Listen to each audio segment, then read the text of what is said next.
Good day everyone. Welcome to Teacher Julie channel.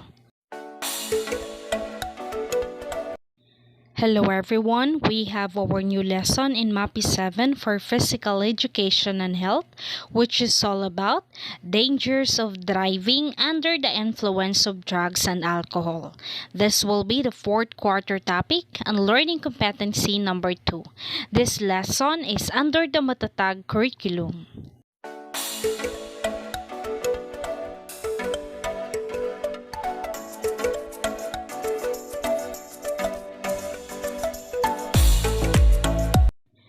For the objectives, by the end of the lesson, 80% of the learners will be able to.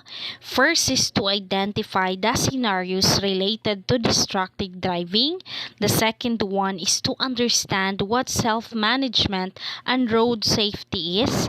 And the third one is to recognize the importance of being aware in driving under the influence of drugs or alcohol by answering the reflection of learning. In activating the prior knowledge for the short review, the students will write T if the statement is true and F if the statement is false.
In establishing purpose of the lesson, for unlocking of content vocabulary, the students will answer the match type activity. The following are the scenarios related to distracted driving.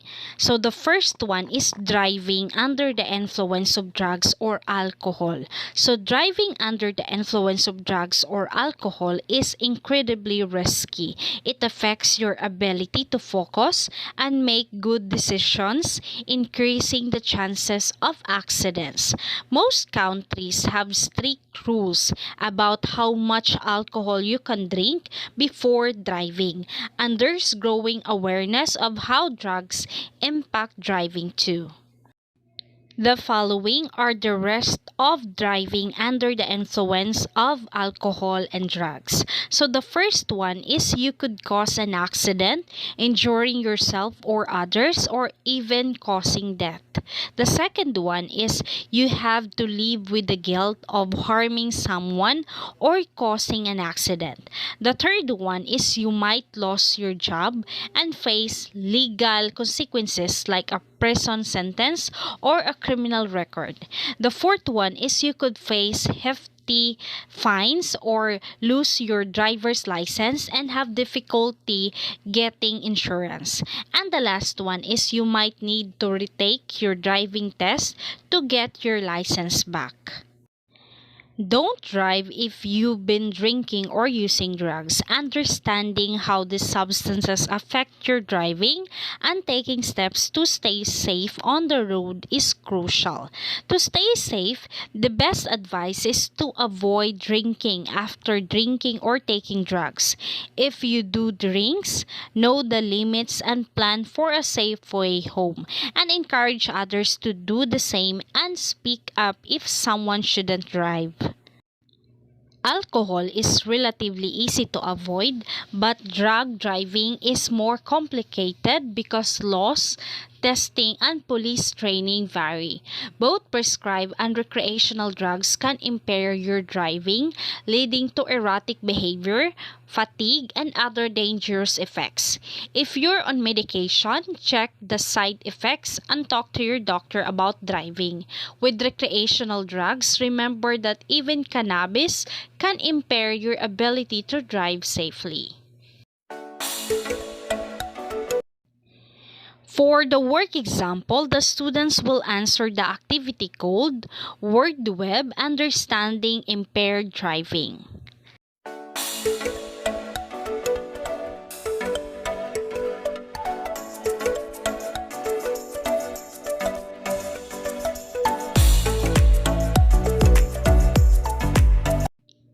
And for the lesson activity, the students will answer the activity 7, which is all about impaired driving, the rest, consequences, and alternative choices.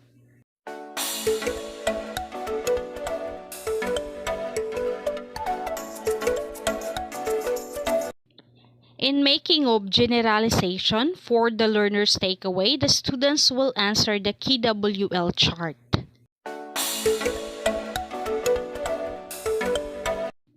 And for the reflection on learning, the students will answer the following questions.